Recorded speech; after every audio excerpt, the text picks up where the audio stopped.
调查官同志，叫我们过来是有调查结果了吗？那还卖什么关子呀？让我猜猜，凶手就在我们中间，是吗？嫌疑人的确锁定了，但还有几个问题需要各位配合验证，请大家耐心。首先，凶手是如何进入8楼办公室的？魏师傅，昨晚跟吴东吉的电话里，你说听到一个滴滴声，对吗？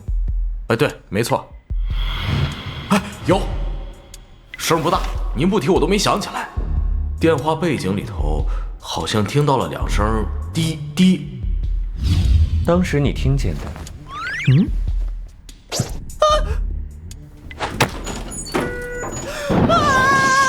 的 LV 限量款，是不是这个声音？对，就是这个声音。我的大宝贝儿啊！造成的损失，我个人会双倍赔偿给你们，包括你们为配合办案耽误的工时。真的吗？调查官可真是个好人啊！太好了，帮了大忙了，谢谢。周小姐离开的电梯记录是8点30分，凶手拿着吴东吉的眼球上楼是在9点03分，而魏师傅在电话里听见电梯警报声是在昨晚8点35分左右。原来是这样，这就是你之前说的第3种可能吗？什么意思啊？什么第3种可能啊？我之前说过，关于凶手上楼的方法，一共有3种可能。第一种是吴东吉本人带凶手上楼，那没有电梯权限也可以实施犯罪，凶手就有可能是3人之外的人。但是根据周秘书的证词，8点30分时，吴东吉尚在办公室内，那8点30到9点03分之间，吴东吉又是如何下楼，并且没有留下记录的呢？第二种可能是凶手用吴东吉的眼球上楼，但同样的矛盾，吴东吉的眼球又是如何出现在楼下凶手的手中呢？前2种假设都有矛盾，只剩下最后一种可能，那就是凶手其实本来就在办公室里，9点03分的上楼记录是凶手为迷惑视听，杀人后才特意伪造的。钱队，曾科长，凶手到底是谁啊？我还是没听明白。这个手段的关键在于，电梯记录的是按键刷虹膜的时间，而不是电梯实际到达的时间，而这2个时间并不等同。如果在8点30分刷虹膜按下电梯，然后用手提包一类的物品阻止电梯关门下行，这部电梯并不会自动取消下行命令，只会不断地开关门，等到障碍消除再延迟执行。电梯上的下行记录虽然是8点30，但实际上凶手却可以于8点35到9点03分之间杀人之后拿着死者的眼睛下楼，然后于9点03分再上来。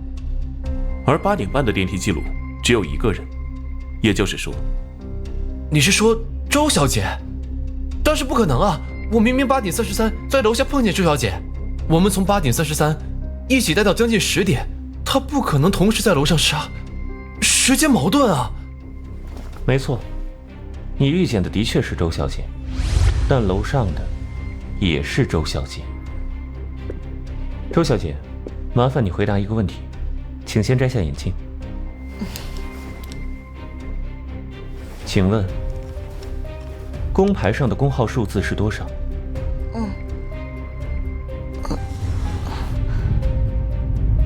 我看不清。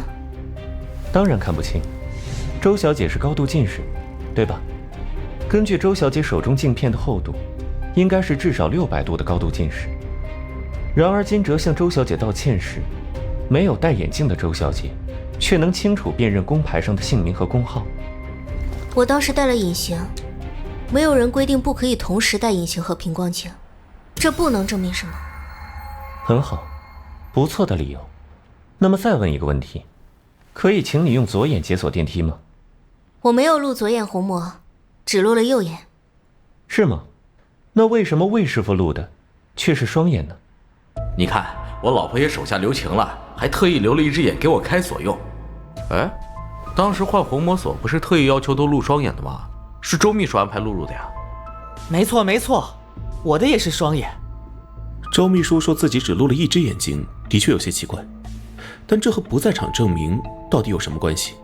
听说过盲人分袜子的故事吗？2个盲人各买了一双黑色和一双白色，一共4双袜子。但2人突然摔了一跤，4双袜子混在了一起。请问要如何区分，使每人可以得到一双黑袜子和一双白袜子？啊，这题我会。以前啊，在脑筋急转弯书上见过。只要把每双袜子拆开，一人一只，最后每人就能得到一双黑一双白啦。没错，一人一只，拆开再重组，仍然是一对。视网膜锁也是一样。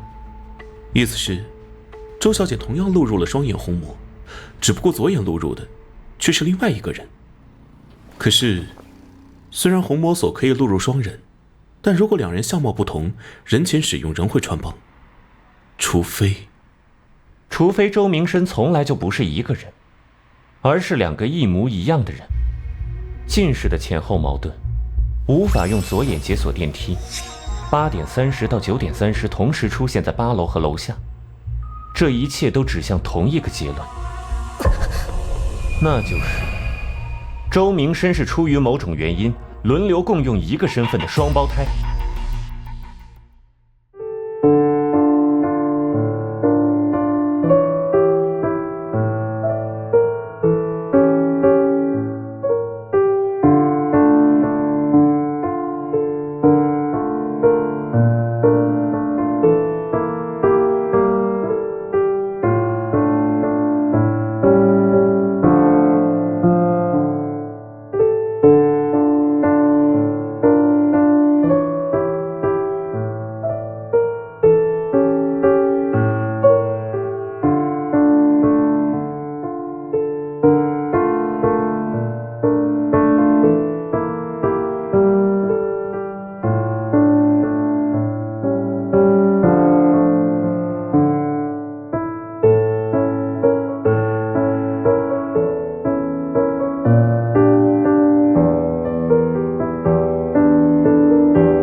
这一切都指向同一个结论，那就是周明生是出于某种原因轮流共用一个身份的双胞胎。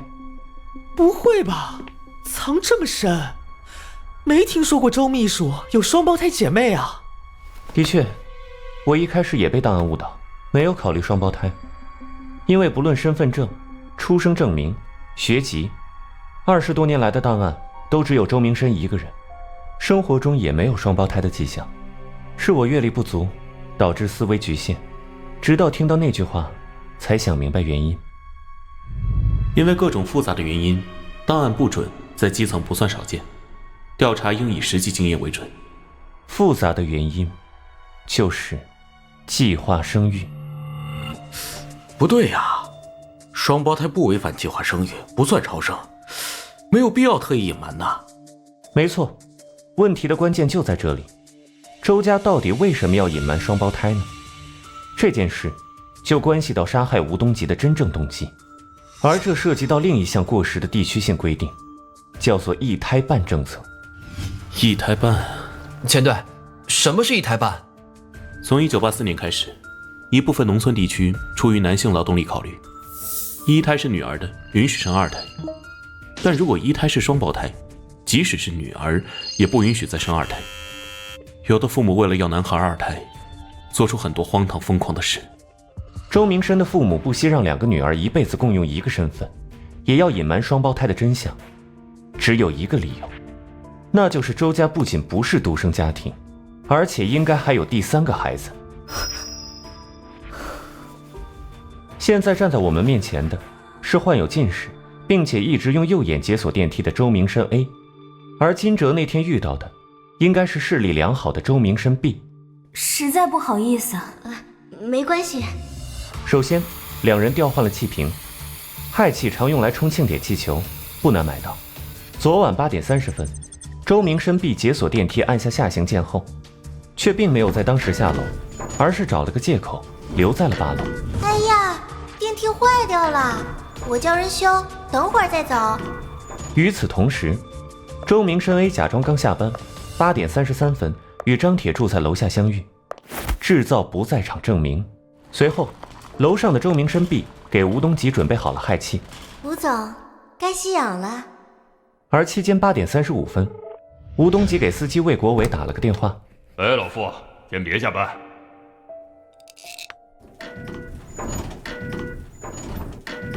烦死了，修电梯的人怎么还不来？您别急，马上就好了。吴东吉死后，用工具间的维修工具挖出眼球。做完这一切的周明生 B 拿开阻挡电梯门的手提包，利用早在8点30分就按下的电梯下楼。9点03，周明生 B 用吴东吉的眼球解锁电梯，留下记录，原路返回楼上，造成一种9点03分凶手才由吴东吉领到8楼的假象。返回现场的周明生 B 用绳索制造出吴东吉生前被束缚的假象，企图利用体力差距进一步洗脱自己的嫌疑。随后周明生 B 处理现场遗留，并更换衣物。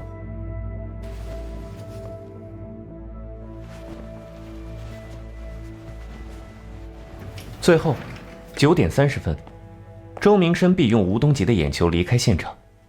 这个手段的关键在于，电梯记录的是按键刷虹膜的时间，而不是电梯实际到达的时间。这个时间差为周明生 B 提供了充足的作案时间。而8点30分到9点30分这段时间，周明生 A 却一直在楼下与小张一起伪造不在场证明。周秘书，真的是这样吗？我不明白你们在说什么。我没有双胞胎，也没有什么弟弟。到底有没有，你我说了都不算，证据才算。既然已经有具体目标，只要找到另一个周明生和他身上的证物，就能验证。剩下的就交给我吧。分3个方向行动。首先，排查9点半到10点05分商场的出入监控，仔细寻找监控中身形体貌与周明生类似的目标，对方很可能做了一定的伪装。这件事就交给前队，这方面我来负责吧。我与嫌疑人有过接触，对其相貌更熟，而且我也想要确认。好。其次，不排除目标仍隐藏在德茂大厦中的可能，大厦必须地毯式搜索一遍，寻找目标或可能被遗弃的证物，必要时寻求其他片区帮助。我们江南区可以再出些人手，这案子本来就是我们片区的活。辛苦。另外，派2名警员前往周明生家蹲守，嫌疑人不敢用周明生的身份证，无法乘坐飞机火车出城。排查附近网吧、影院、黑旅馆的入住记录。行动。是。我还并没有得到关键证据，只凭推理就布置出这么多人力，合适吗？你就不怕万一我的推理是错的，连了一群人做无用功吗？这不是连累，只要为了破案，任何尝试都不是无用功，他们也应该早有这种觉悟。怕犯错的话，什么都做不了。而且我相信你的推理。被相信，还真是件让人掉头发的事啊。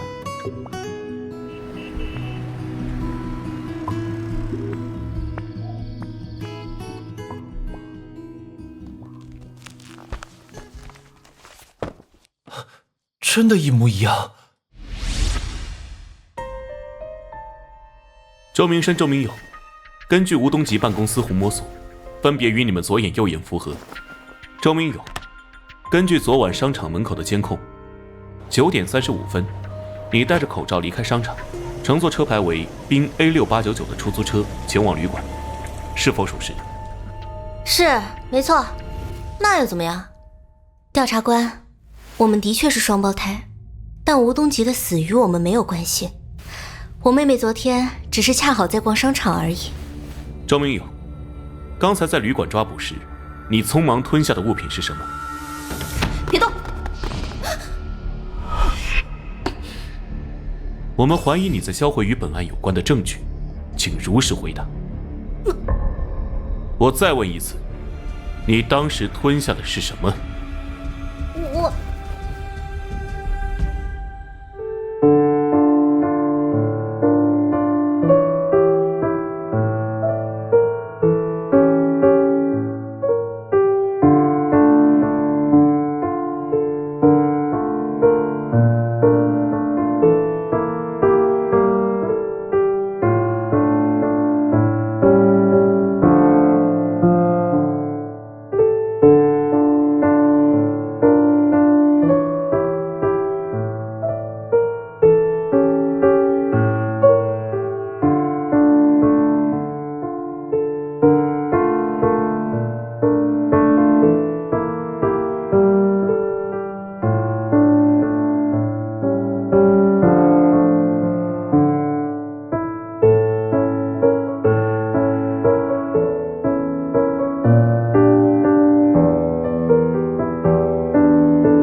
我再问一次，你当时吞下的是什么？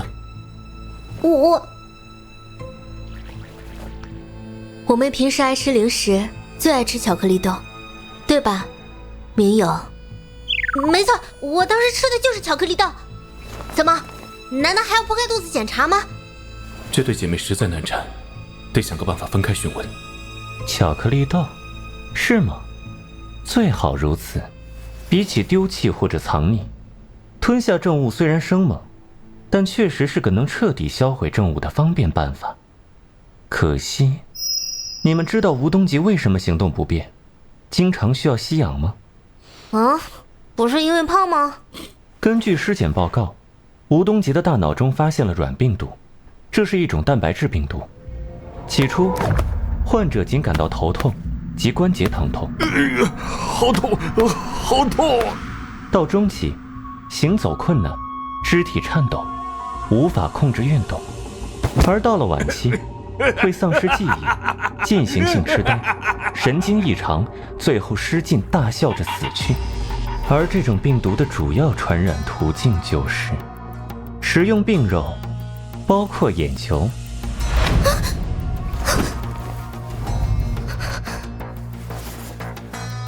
我不记得吴东吉有那种病。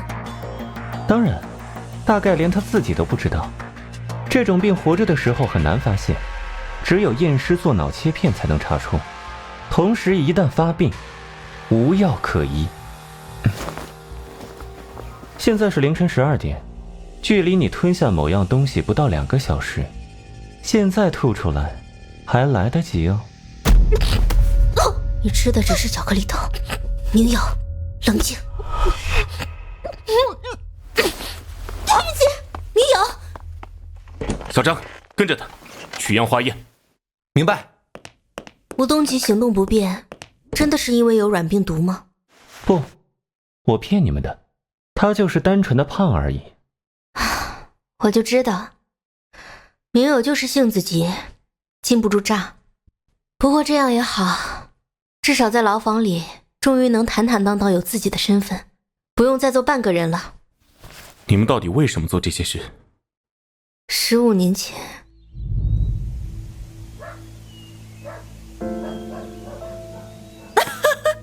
来看看我们的宝贝儿。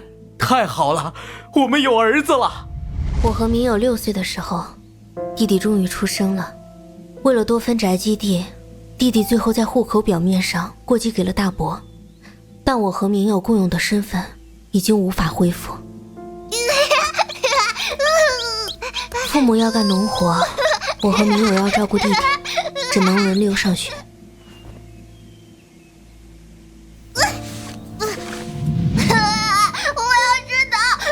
弟弟很吵，很不懂事，一发脾气就薅我们头发，但是我们都得让着他，因为他是弟弟。像你不给我买糖，又在作业本上乱画，这是名生写了1宿的作业。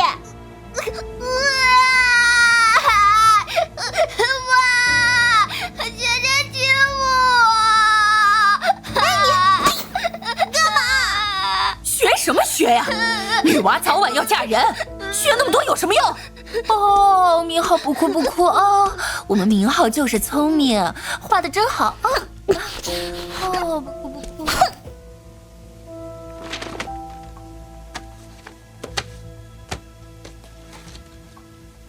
我们都习惯了，碗里3块肉，3块都是弟弟的。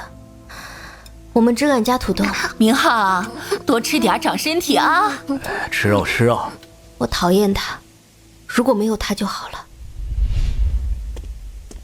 那天轮到我照顾弟弟，我去村口小卖部给他买糖，出门正好撞见。姐姐，姐姐，闭嘴，走快点！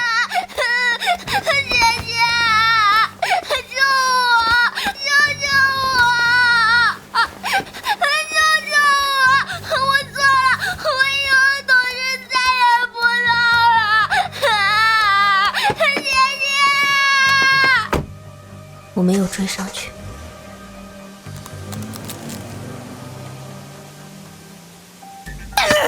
把明浩还给我们！啊！你怎么不把自己给弄丢了呢？啊！我弄丢了弟弟，面对父母的埋怨和打骂，我本来没有什么感觉，但我后来还是后悔了。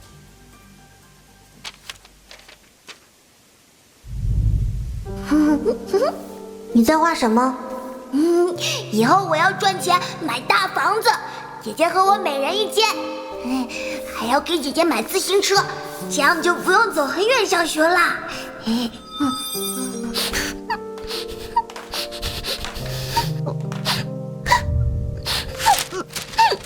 原来我讨厌的不是弟弟，是偏心的父母。我安慰自己，家里穷得叮当响，弟弟说不定被拐去有钱人家，过上好日子去了。我甚至暗自羡慕，幻想当初被拐走的是我，说不定就能天天有学上，天天有肉吃。可能我是女孩，人贩子都不稀得拐吧。那么后来，你是从何处知道你弟弟的下落的？从哪知道的不重要，总之，直到1年前我才知道，原来弟弟没去什么有钱人家。吴东吉为了打胜仗，杀了我弟弟，就埋在这座商场的地基下。每晚梦里，我都站在原地，看着弟弟对我喊：“姐姐，姐姐。”我不配做人。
不配做人。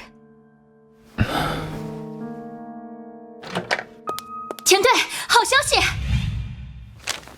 周明友的呕吐物中果然发现未消化的人体组织，属于眼球部分。恭喜破案，终于可以下班了。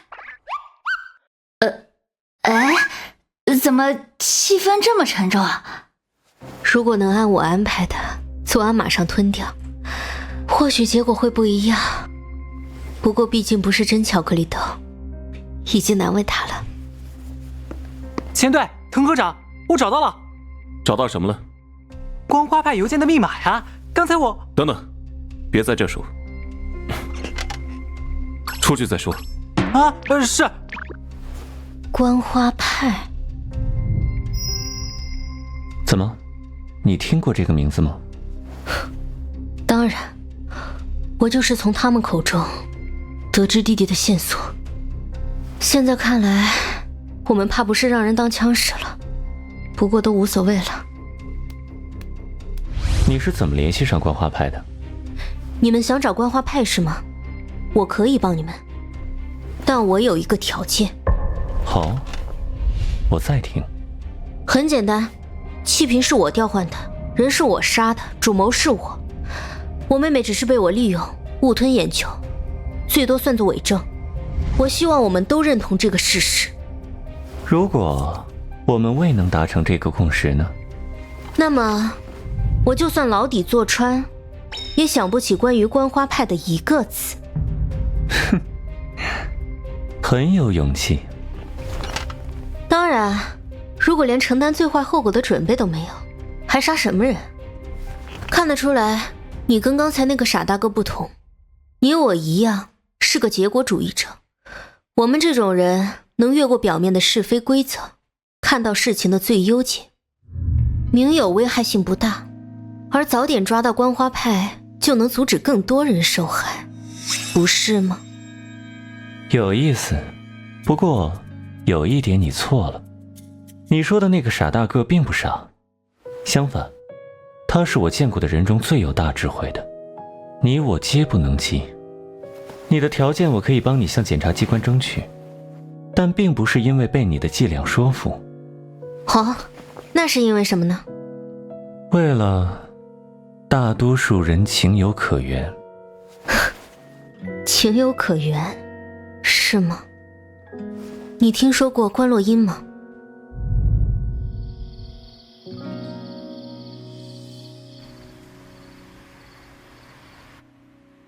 那对姐妹已经搞定了，任务完成，尽快撤离。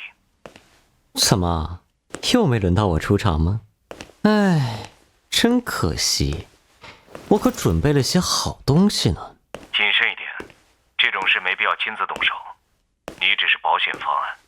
可是上次也只是客串了送药临时工，唉，我好无聊啊。你这种愉悦犯，早晚栽在无聊上。要不要给他们来点儿无伤大雅的小提示？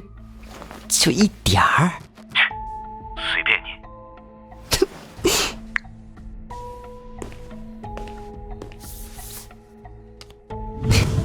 1210，退房。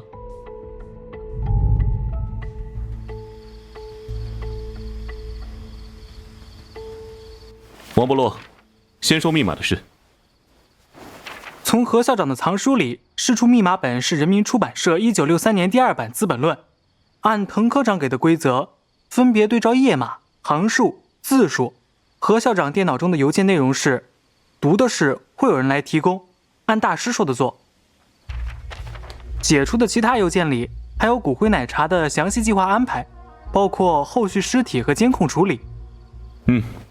这是很重要的信息，总算坐实了光花派与案件的联系。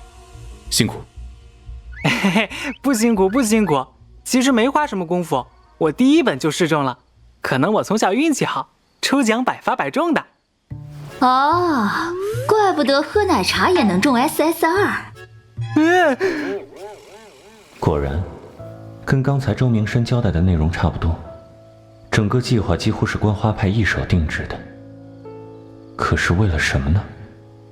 目前看来，观花派在有计划地利用方术煽动一系列犯罪，从犯周明勇因吞食眼球，已送往医院进一步检查。主要犯罪嫌疑人周明生，等下会移交给江南区看守所候审。还有时间，小张，你去负责交接一下。啊，去吧。谢谢秦队。德茂商场的案子虽然结了，但观花派的调查才刚刚开始。明天是周末，好好休息，养足精神。解散。